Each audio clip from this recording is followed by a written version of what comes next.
Now this is how you start a morning off, with a nice walk, right? So today I just want to talk about staying active and why that's so important for you to do, especially when you're over 50 or in retirement. But something flew in my mouth, a bug, cut. That's why I was saying you don't stop. You just don't stop, because it's harder and harder. The more when you stop, it's going to be harder to start back up. Your body, your joints, they become stiffer.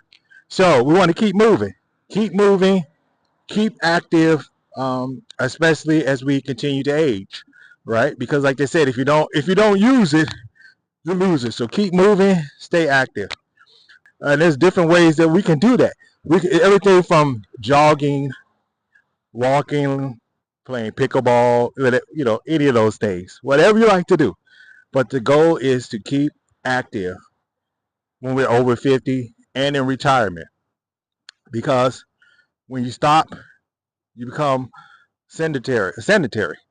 I think I'm pronouncing that right. Well, you guys know what I'm talking about. The sedentary lifestyle. That's what we want to avoid. So we want to stay active and stay moving. Um, and so I encourage you each day. You can start off slow. Start with a 10-minute walk. A 10-minute walk can start you all off get you going on the right track. And from there, you can progress, you can increase it. But the thing is to keep going. So, and don't stop. Don't ever stop. So I encourage you all to do that.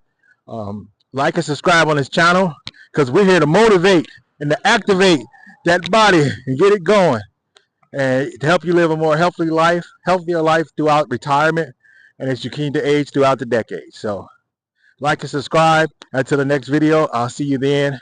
Have a great day, everybody.